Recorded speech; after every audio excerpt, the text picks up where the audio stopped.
لله نحمده ونستعينه ونستغفره ونتوب إليه ونعوذ بالله من شرور أنفسنا وسيئات أعمالنا من يهده الله فلا مضل له ومن يضلل فلا هادي له أشهد أن لا إله إلا الله وحده لا شريك له وأشهد أن محمدا عبده ورسوله لا نبي بعده وصلى الله وسلم عليه وعلى آله وأصحابه ومن سار على نهجه إلى يوم القيامة أما بعد. Kaum muslimin dan muslimat rahimani Allah wa iyyakum. Alhamdulillah, kita memuji Allah Azza wa Jalla dan bersyukur kepadanya atas limpahan nikmat yang Allah karuniakan kepada kita semua.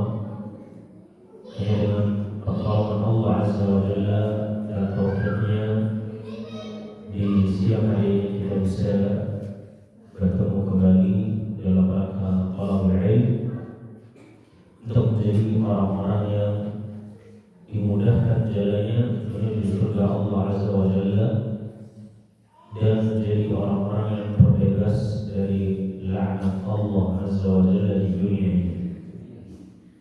Bapak Ibu yang dirahmati Allah Azza wa Jalla, bisa duduk di majelis ilmu belajar itu nikmat yang sangat besar, karena sebagaimana disebutkan tadi, orang-orang yang menuntut ilmu dia termasuk orang-orang yang dibebaskan oleh Allah dari laknatnya, termasuk orang-orang yang dikecualikan oleh Allah daripada laknatnya. Karena Nabi kita sallallahu alaihi wasallam mengabarkan kepada kita semua, dan ini diriwayatkan oleh Imam At-Tirmidzi dan Ibnu Majah, dan Imam At-Tirmidzi mengatakan bahwa hadis ini hasanus sahih. Nabi sallallahu alaihi wasallam bersabda, inna dunya mal'unah. Ketahuilah, sesungguhnya dunia itu adalah terlaknat. Ketahuilah, ini huruf tanbih yang untuk memberikan peringatan. Ya, ketahuilah, ini ada kita perhatikan apa yang disampaikan oleh Nabi. Apa yang disampaikan Nabi? Inna dunya mal'unah. Sesungguhnya dunia itu semuanya terlaknat. Mal'un ma fiha, terlaknat semua yang ada di dalamnya. Jadi pada asalnya apa yang di dunia ini terlaknat, kecuali yang disebut oleh setelahnya. Kecuali tiga. Apa? Illa zikrullah wa ma wala. Kecuali zikir kepada Allah. Kecuali zikir kepada Allah, mengingat Allah dengan beribadah kepadanya. Wa ma wala, dan apa yang menjadi sebab zikir kepada Allah. Jadi dunia yang kita gunakan untuk menjadi sebab kita bisa berzikir kepada Allah, ini dunia yang tidak terlaknat. Kita punya kendaraan, kita gunakan membantu kita untuk menghadiri majelis ilmu. Kita gunakan untuk mencari ma'isyah, mencari penghidupan yang dengannya dia bisa menegakkan perintah-perintah Allah Azza wa Jalla, maka ini tidak terlaknat. Tapi kalau dunia itu hanya sekedar dikumpul-kumpulkan, digunakan untuk yang tidak bermanfaat, hura-hura, apalagi digunakan untuk hal yang haram, maka dunia ini adalah dunia terlaknat. Dunia seperti itu terlaknat, dan pemiliknya juga terlaknat, karena dia tidak menggunakannya sebagai sebab untuk zikrullah. Yang kedua siapa? Aliman, orang yang berilmu. Orang yang berilmu ini orang yang terbebas dari laknat Allah, tentunya jika dia mengamalkan ilmunya. Dan yang ketiga, wa muta'alliman, dan orang yang menuntut ilmu. Ya, orang yang menuntut ilmu. Maka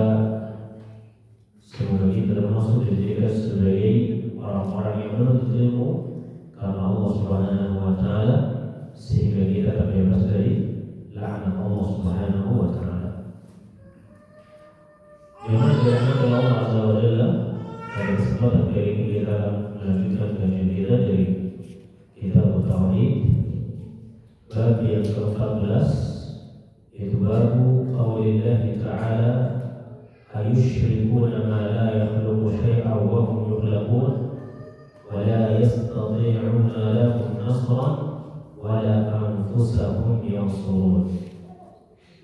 Allah berfirman, ayusyrikuna, apakah mereka menyekutukan dengan Allah ma la yakhluqu syai'an, sesuatu yang tidak bisa menciptakan apapun. Apakah mereka, yaitu orang-orang musyrik, hendak menyekutukan Allah Azza wa Jalla dengan sesuatu yang tidak bisa menciptakan apapun? Wa hum yukhlaqun, bahkan mereka sendiri diciptakan oleh Allah. Wa la yastati'una lahum nasran, mereka tidak mampu untuk memberikan pertolongan kepadanya. Wala anfusahum yansurun, bahkan terhadap diri mereka sendiri mereka tidak bisa menolong.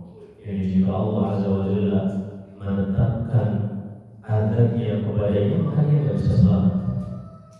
Dia tidak bisa menyelamatkan dirinya sendiri, apalagi menyelamatkan orang lain. Nah, para ahli tafsir mereka mengatakan tentang ayat ini, hada tawbihun wa ta'ifun lil musyrikin. Ayat ini dalam surat Al-A'raf ayat 191 sampai 192. Di dalam ayat ini Allah Azza wa Jalla mencela orang-orang musyrik, orang-orang yang menyekutukan Allah Subhanahu wa Ta'ala, ya, karena perbuatan mereka ini, yaitu menyekutukan Allah Subhanahu wa Ta'ala dengan makhluk yang sangat lemah, dengan beribadah kepada makhluk tersebut, dengan bergantung, ya, kepada makhluk tersebut. Maka Allah mencela mereka. Apakah mereka hendak menyekutukan Allah dengan sesuatu yang tidak bisa menciptakan, sementara mereka diciptakan oleh Allah, bahkan mereka sendiri diciptakan oleh Allah? Apa yang seperti ini layak untuk disekutukan dengan Allah, layak untuk disekutukan, disamakan dengan Allah, dengan diibadahi sebagaimana dia beribadah kepada Allah? Ya, misalnya berdoa, misalnya meminta, bergantung kepadanya, tawakal kepadanya. Ya, ini semua adalah ibadah. Tawakal, berdoa, ya, ini ibadah yang harusnya diberikan hanya kepada Allah Azza wa Jalla. Nah, la yakhluqu syai'an, mereka tidak menciptakan apapun. Maka makhluk yang diciptakan la yakunu syarikan lil khaliq, selamanya dia tidak bisa menjadi sekutu bagi Sang Pencipta dalam ibadah, ya, dalam ibadah. Dan Allah juga menjelaskan pada ayat selanjutnya, wala yastati'una lahum nasran, mereka tidak mampu memberikan pertolongan kepadanya, yakni kepada yang minta kepadanya. Wala anfusahum yansurun, bahkan terhadap diri mereka sendiri mereka tidak bisa menolong. Apabila nanti Allah menetapkan dirinya azab neraka, mereka tidak bisa menolong diri sendiri, karena mereka adalah hamba yang lemah. Di dunia, kalau mereka ditimpa musibah, mereka tidak bisa selamat. Jika sudah ditetapkan musibah itu menimpanya, maka itu menunjukkan bahwa mereka adalah makhluk yang lemah, tidak lagi disekutukan dengan Allah Subhanahu wa Ta'ala. Wa hadha burhanun dhahirun 'ala budlani ma kanu ya'budunahu min dunillah. Maka ini menjadi bukti yang jelas akan batilnya apa yang mereka ibadahi dari selain Allah. Ya, karena ini adalah sifat seluruh makhluk, bahkan para malaikat, para nabi, dan orang-orang saleh, mereka sifatnya seperti ini. Mereka tidak bisa menciptakan sesuatu, bahkan mereka sendiri diciptakan. Mereka tidak bisa menolong seseorang, bahkan untuk diri sendiri. Kalau bukan karena Allah, mereka tidak bisa menyelamatkan, menolong dirinya. Ya, nah, maka lebih-lebih selain mereka. Makhluk yang paling mulia dari kalangan manusia itu adalah Nabi Muhammad Sallallahu Alaihi Wasallam. Meskipun demikian, saat beliau berperang melawan orang musyrik, beliau minta pertolongan kepada Allah Subhanahu Wa Taala. Ya, saat beliau berperang, itu makhluk yang paling mulia, yang paling hebat dari kalangan manusia. Saat beliau menghadapi orang-orang musyrik, maka beliau minta kepada Allah pertolongan, karena beliau tidak bisa menolong dirinya sendiri dan menolong kaum muslimin. Yang bisa menolong mereka adalah Allah Subhanahu Wa Taala. Maka Nabi berdoa, Allahumma anta abdi wa nasiri, bika ahulu wa bika asul wa bika uqatil. Ya Allah, Engkaulah abdi, ya Engkaulah penolongku, nasiri, ya Engkaulah penyokongku, penolongku. Nah, karenamu aku berperang. Ya, karena aku berperang, ya mohon pertolongan kepada Allah Azza wa Jalla. Ayat ini yaitu dalam surat Al-A'raf tadi, ayusyrikuna ma la yakhluqu syai'an wa hum yukhlaqun wa la yastati'una lahum nasran wa la anfusahum yansurun. Ayat ini sama seperti ayat yang lainnya yang Allah sebutkan dalam surat Al-Furqan ayat 3. Dalam ayat 3 dari surat Al-Furqan ini Allah berfirman, وَاتَّخَذُوا مِن دُونِهِ آلِهَةً لَا يَخْلُقُونَ شَيْئًا وَهُمْ يُخْلَقُونَ وَلَا يَمْلِكُونَ لِأَنفُسِهِمْ ضَرًّا وَلَا نَفْعًا وَلَا يَمْلِكُونَ مَوْتًا وَلَا حَيَاةً وَلَا نُشُورًا.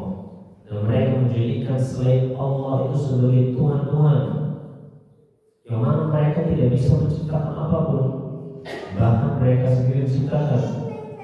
Mereka tidak mampu memberikan, menghilangkan madarat bagi dirinya sendiri. Mereka tidak mampu menghilangkan madarat dari dirinya sendiri dan tidak pula mampu memberikan manfaat. Wala yamlikuna mautan wala hayatan wala nusyura.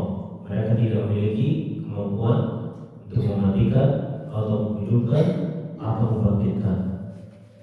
Ya, ini sya'nul makhluk.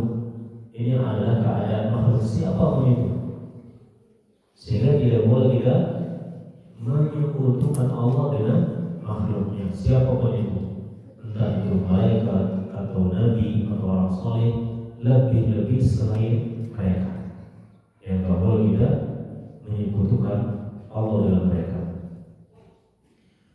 Nah, ini juga sama dengan firman Allah dalam surat Al-A'raf 188 tentang nabinya, ketika nabinya itu diperintahkan oleh Allah untuk menyatakan hal ini.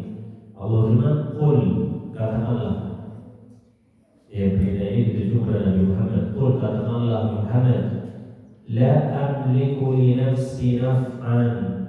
Katakan pada orang-orang bahwa saya tidak memiliki manfaat untuk diri saya sendiri. Ini saya tidak mampu memberikan manfaat pada diri saya sendiri, walau dharran, dan tidak pula mampu menghilangkan madarat dari diri sendiri, illa masya Allah, kecuali apa yang Allah kehendaki.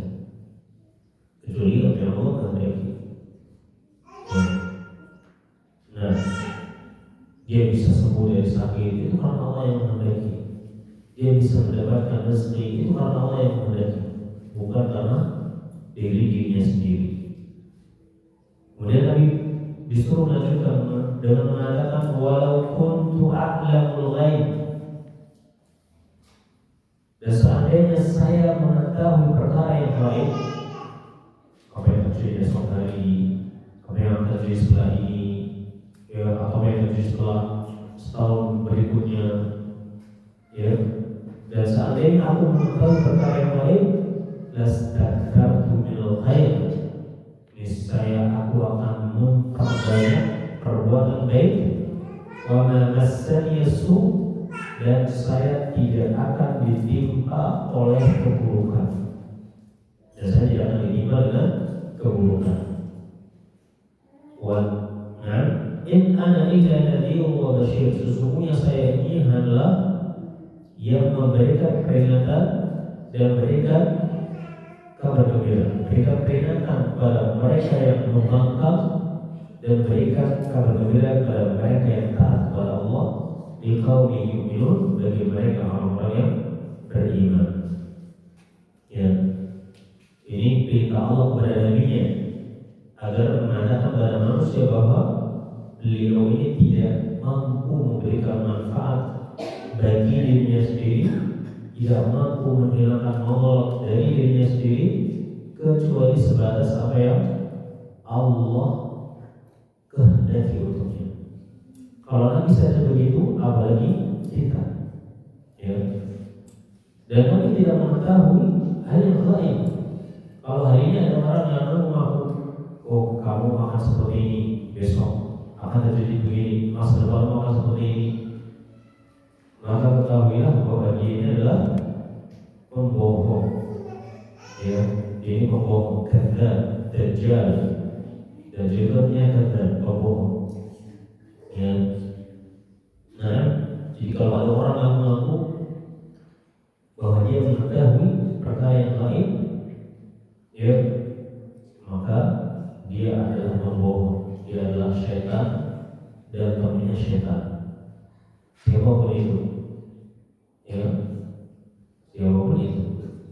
Karena Nabi pun disuruh Allah mengatakan begitu, walaupun itu a'lamul ghaib, kalau saya mengetahui perkara yang lain, apa yang terjadi, ya, saya juga akan memperbanyak amal saleh. Ya, seminggu lagi kau akan meninggal dunia, maka kalau dia tahu akan meninggal dunia, seminggu lagi dia akan apa? Fokus ibadah. Ya, dia tidak akan melakukan apapun kecuali ibadah dan banyak taubat, memperbanyak kebaikan kalau tahu perkara yang lain. Wa ma massani su, dan aku tidak akan ditimpa dengan keburukan.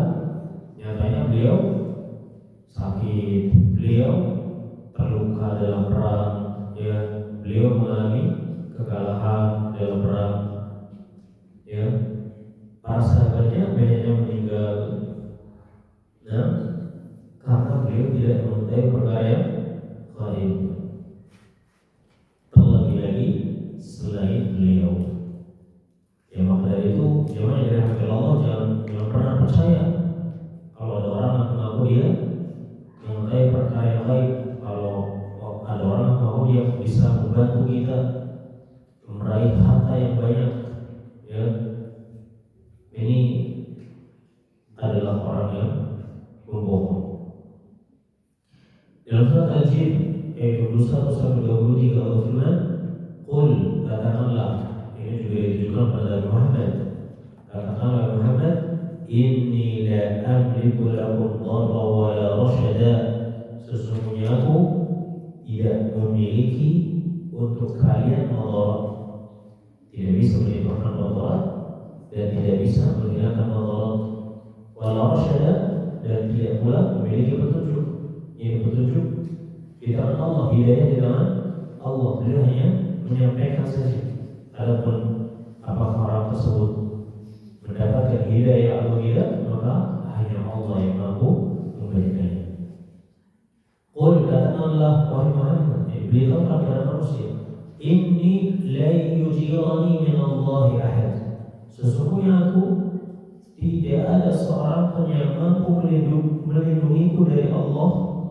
Ya, jika Allah menghendaki sesuatu baginya, maka tak ada yang bisa melindungi Nabi Muhammad dari Allah Azza wa Jalla.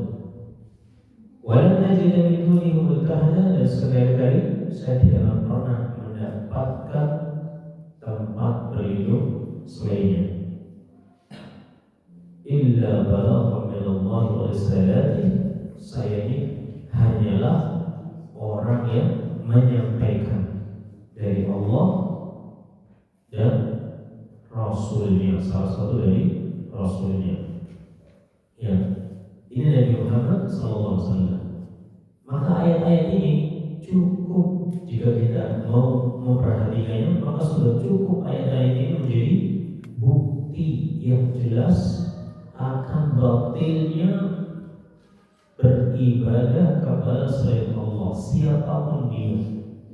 Maka nggak boleh berdoa pada malaikat, berdoa pada nabi, berdoa kepada orang saleh, minta kepadanya, karena bahwa itu ibadah. Ya, minta supaya hajat-hajatnya dipenuhi, ya, oleh Allah melalui perantara mereka yang sudah meninggal dunia. Ini nggak boleh, karena mereka nggak mampu. Ya, nah, meskipun dia adalah seorang nabi atau orang saleh, meskipun dia adalah orang yang telah diberikan kemuliaan oleh Allah Subhanahu wa taala dengan keikhlasan mereka dalam beribadah kepada Allah Subhanahu wa taala, dan mereka telah mendapatkan ridhonya Allah Subhanahu wa taala. Meskipun demikian, tetap tidak boleh kita minta kepada mereka. Harusnya supaya kita mendapatkan ridho Allah, kita melakukan seperti yang mereka lakukan, bukan minta kepada mereka. Ya, mereka dapat ridho Allah karena apa? Karena ikhlas. Kalau begitu kita harus ikhlas. Ya, mereka dapat pertolongan Allah karena apa? Kalau mereka beribadah kepadanya, minta kepadanya dengan ikhlas, berarti kita harus melakukan seperti yang mereka lakukan, bukan minta kepada mereka. Ya, ini salah. Nah, maka Allah Subhanahu wa taala berfirman dalam surat Al-Qasas ayat 88, ولا تدعوا مع الله إلها آخر لا إله إلا هو كل شيء هالك إلا وجهه له الحكم وإليه ترجعون. Dalam surat Al-Qasas ayat 88 Allah berfirman, ولا تدعوا مع الله إلها آخر, dan janganlah kamu berdoa bersama Allah kepada Tuhan yang lain. Jangan kamu minta kepada Tuhan yang lain bersama Allah. Yani jangan kau minta kepada Allah dan juga minta kepada selain Allah.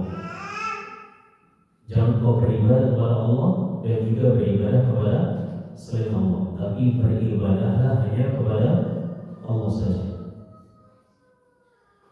Qul la ilaha illahu, Allah menegaskan pada kalimat setelahnya, la ilaha illahu, tidak ada yang berhak diibadahi kecuali Dia saja, kecuali Allah saja. Ini untuk menegaskan kalimat sebelumnya. Kalimat sebelumnya kalimat nafi, ya, maka ditegaskan dengan kalimat setelahnya, wa la tad'u ma'allahi ilahan akhar, jangan kau beribadah bersama Allah kepada Tuhan yang lain. Kemudian Allah menegaskan dengan kalimat setelahnya, la ilaha illahu, tidak ada sesembahan yang hak kecuali Dia saja, kecuali Allah saja. Maka dari itu jangan beribadah kepada sendiri. Ya, nah, kullu syai'in halikun illa wajhah, segala sesuatu itu akan binasa kecuali Allah. Segala sesuatu itu akan binasa kecuali Allah. Lahul hukmu, hanya milik Allah hukum itu, wa ilaihi turja'un, dan hanya kepada Allah kalian nanti akan dikembalikan. Ya, dan akan mendapatkan balasan atas setiap perbuatannya. Kalau di dunia dia menyelisihi apa yang Allah perintahkan, maka dia akan diazab oleh Allah. Sementara jika di dunia dia taat kepada Allah dengan mengikhlaskan ibadahnya semata-mata untuk Allah, maka dia akan diberikan balasan berupa pahala dan nikmat di akhirat, ya, di surga. Nah, maka Allah Subhanahu wa taala, jauh dirahmati Allah, itu telah memerintahkan kepada hamba-hambanya, yaitu para nabi, orang saleh dan yang lainnya, agar mereka itu mengikhlaskan ibadahnya hanya untuk Allah. Yani memurnikan, membersihkan ibadahnya itu hanya untuk Allah saja. Dan Allah melarang mereka dari beribadah kepada selain Allah juga bersama Allah. Ya, nah, Allah untuk ini pun Allah Azza wa Jalla menurunkan wahyu kepada para nabi, ikhlas beribadah kepada Allah, Allah pun menurunkan, Allah pun mengutus para rasulnya, ya, menurunkan wahyu kepada mereka untuk menyampaikannya kepada hamba-hamba Allah, menurunkan kitab-kitabnya, ya, agar menjadi apa? Yani pegangan untuk mereka dalam beribadah kepada Allah Subhanahu wa Ta'ala, dan menjadikan agama ikhlas, yaitu agama Islam, itu menjadi satu-satunya agama yang diridhoi oleh Allah Subhanahu wa Ta'ala.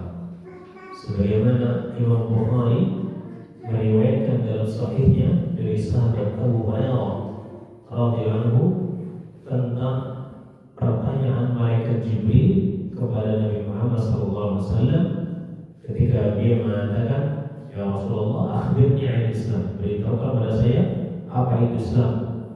Maka Nabi mengatakan, al-Islamu an ta'budallaha wa la tusyriku bihi syai'an, an ta'budallaha wa la tusyriku bihi syai'an. Islam itu adalah engkau beribadah kepada Allah saja dan tidak menyekutukannya dengan apapun. Wa tuqimas shalah, dan engkau mendirikan salat. Wa tu'tiyaz zakata al-mafruḍah, dan engkau mengeluarkan zakat yang wajib. Wa tasuma Ramadan, dan engkau puasa di bulan Ramadan. Ya, ini penjelasan tentang Islam. Ini dari yang pertama yang disebut oleh Al-Malik tadi, ya, yaitu dalam surat Al-A'raf 191 sampai 192. Dari yang kedua dalam surat Fatir ayat 13 sampai 14. Qala Allah Ta'ala, walladzina tad'una min dunihi ma yamlikuna min qitmir in tad'uuhum la yasma'u du'aakum walau sami'u mastajabu lakum wa yawmal qiyamati yakfuruna bi syirkikum wa la yunabbi'uka mithlu khabir. Walladzina tad'una min duni, dan orang-orang yang kalian beribadah kepadanya dari selain Allah, yaitu makhluk-makhluk yang kau jadikan mereka sebagai Tuhan selain Allah Azza wa Jalla. Maka makhluk-makhluk tersebut, berhala-berhala tersebut, sesembahan-sesembahan tersebut, Tuhan-Tuhan tersebut, ma yamlikuna min qitmir, mereka tidak memiliki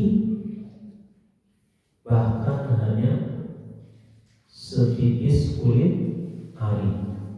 Mereka tidak memiliki apapun, bahkan hanya sebatas setipis kulit ari pun mereka tidak punya. Apalagi yang lebih besar daripada itu. Qitmir itu asalnya adalah, ini sering diterjemahkan dengan kulit ari, ya, karena dia yang paling mirip.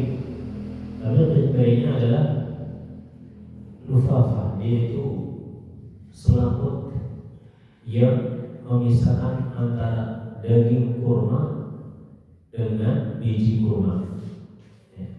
Jadi kalau Bapak Ibu punya buah kurma, silakan dibuka, nanti akan Anda dapatkan ada biji kurma, ya, dan ada daging kurma yang kita makan. Nah, antara daging kurma dan biji kurma itu ada apa? Ada selaput tipis, warnanya putih, ya. Ini namanya qitmir dalam bahasa, dan itu lebih mirip dengan kulit ari. Kulit kalau kita terkena benda tumpul, ya, ini rusak kulitnya, ya. Ada selaput tipis, yang rusak, tapi nggak sampai berdarah, Yang kulit tipis ini namanya kulit apa? Ari. Dia mirip dengan qitmir. Makanya sering disamakan dengan kulit ari, karena itu yang paling mudah untuk dilihatnya, karena dia sangat mirip. Jadi Allah berfirman bahwa orang-orang yang kalian ibadahi, yang kalian cintai, yang kalian bergantung kepadanya, yang kalian bertawakal kepadanya, yang kalian berharap kepadanya, mereka ini yang memiliki qitmir, mereka tidak memiliki bahkan sekedar setipis kulit ari, mereka tahu, apalagi yang lebih besar daripada itu, ya. aja mereka nggak punya, apalagi di Muslim. Ini yang pertama. Jadi minta kepada yang tidak punya hanya akan apa? Sia-sia dan menyesal. Ya, kita butuh bantuan uang, tapi mintanya kepada orang miskin yang dia sendiri nggak punya duit, yang dia sendiri mungkin untuk makan hari itu juga bingung. Kemudian kita datang minta kepadanya, dapat apa? Kita tidak dapat apa, malah dicemooh mungkin. Ya, saya susah, kamu malah minta saya. Ya, akhirnya apa? Gak dapat apa-apa, dan dia apa? Yani dimarahi, dia menyesal, kecewa, ya karena gak dapat apa-apa. Itulah kondisi orang yang minta kepada selain Allah akan seperti itu. Gak dapat apa-apa, kecewa, dan nanti dia menyesal dapat azab. Alhamdulillah. Ini yang pertama. Mereka tak punya apa-apa. Jadi gak usah minta kepada mereka, gak usah menggantungkan hati kita pada mereka. Siapapun itu, bahkan manusia yang paling kaya ya misalnya, tetap saja apa yang ada pada tangannya itu bukan miliknya, itu hanya titipan dari Allah Azza wa Jalla. Maka ada orang kaya, kita minta bantuan mereka karena kita tidak dapat, karena memang harta itu bukan miliknya. Ya, entah kita mengatakan dia pelit atau apa, yang jelas dia tidak dapat izin dari Allah untuk memberikan apa yang kamu minta. Akhirnya kita kecewa. Habis kecewa kita marah-marah, dosa orang kaya pelit, nah tambah dosa malah. Ya, ngumpat orang, ya orang kaya pelit, ya kita ngumpat dosa malah. Ya, nah kalau memang dia pelit itu urusan dia nanti dengan Allah Subhanahu wa Ta'ala.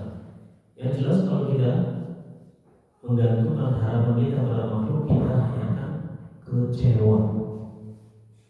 Ya, kita akan kecewa karena mereka tidak punya apa-apa. Inta da'uhum, ini yang kedua. Inta da'uhum, jika kalian berdoa pada mereka, jika kalian berdoa pada mereka, la yasma'u du'aakum, mereka tidak akan mendengar doa-doa kalian. Jika kalian minta kepada mereka, mereka tidak akan mendengar doa kalian. Kenapa? Karena mereka benda mati, patung, berhala yang terbuat dari batu dan kayu. Bagaimana mendengar?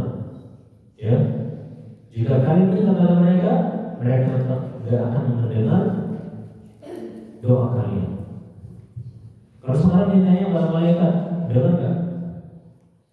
Tidak, karena mereka hamba yang sibuk dengan tugas yang Allah bebankan pada mereka. Nah, mereka adalah hamba yang kalau diperintahkan langsung melakukan dengan sesempurna mungkin.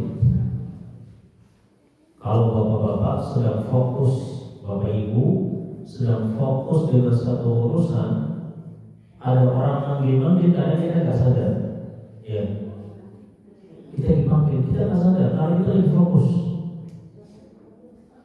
Ya, bahkan anak kita sendiri di samping kita manggil pak, misalnya, kita lagi fokus dengan kerjaan, kita nggak akan respon karena lagi fokus. Dan mereka seperti itu, mereka adalah hamba yang fokus dengan perintah yang Allah bebankan kepada mereka. Jadi nggak akan sadar. In tad'uhum la yasma'u du'aakum, karena mereka adalah berhala, yaitu benda mati, atau mereka malaikat yang sibuk dengan urusannya, dengan tugasnya, atau mereka orang-orang saleh yang sudah meninggal dunia, yang sudah terputus hubungannya dengan manusia di muka bumi. Walau sami'u mastajabu lakum, kalau seandainya mereka bisa mendengar, mereka tidak akan mampu mengijabahi doa kalian. Ini kalau ada orang yang ngeyel, mereka bisa dengar kok, mereka bisa dengar karena mereka makhluk hidup. Orang soleh juga bisa dengar karena mereka gak pernah meninggal, mereka di surga. Ya, orang-orang yang mati syahid para nabi, mereka hakikatnya hidup di akhirat, bukan mati, jasadnya aja yang mati. Ya, tapi apa rohnya sedang dalam keadaan nikmat, diberikan nikmat oleh Allah. Jadi mereka bisa dengar, jin juga bisa dengar. Maka Allah mengatakan walau sami'u, dan meskipun mereka bisa dengar, kalau saja mereka pun bisa dengar, mastajabu lahum, mereka tidak akan mampu mengijabahi doa kalian. Kenapa? Karena mereka nggak punya apa-apa. Mereka nggak punya apa-apa. Wa yawmal qiyamati yakfuruna bisyirkikum. Pada hari kiamat kelak, mereka akan mengingkari perbuatan syirik kalian. Tidak Allah menyebutkan bahwa berdoa kepada selain itu syirik. Karena di akhir ayat ini Allah berfirman pada hari kiamat nanti mereka akan mengingkari perbuatan syirik kalian. Wala yunabbi'uka mithlu khabir, dan tidak ada yang beritahu kepadamu seperti Allah yang Maha Mengetahui. Ya. Maka dalam ayat ini Allah Azza wa Jalla menjelaskan keadaan mereka yang diibadahi oleh manusia dari selain Allah, baik itu malaikat, para nabi, berhala, dan yang lainnya. Yang mana ini semua menunjukkan tentang lemahnya mereka, kelemahan mereka. Ya, karena mereka tidak memiliki sebab-sebab yang diharapkan oleh orang yang berdoa kepadanya. Mereka bukan pemilik apa yang diminta kepadanya. Mereka tidak bisa mendengar permintaan yang ditujukan kepadanya. Bahkan mereka tidak sadar kalau ada yang minta kepadanya. Dan kalau mereka bisa dengar, mereka tidak memiliki kemampuan untuk mengijabahi permintaannya. Maka apabila ini semua ada terwujud, batillah ya perbuatan yang dia lakukan, syirik, batil, karena dia nggak dapat apa-apa. Salah satu syarat aja kalau tidak terpenuhi, kalau dia ada di sini, dia mau menyebutkan mereka nggak punya apa-apa, mereka nggak bisa dengar. Kalau misalnya mereka nggak bisa mengijabahi, ya ini tiga hal ini. Kalau salah satunya ada, mereka nggak akan dapat. Ya, apalagi tiga-tiganya ada pada makhluk tersebut. Dan memang tiga-tiganya ada. Maka ini menegaskan bahwa selain Allah itu tidak bisa memberikan apapun ya yang menjadi kebutuhan makhluknya.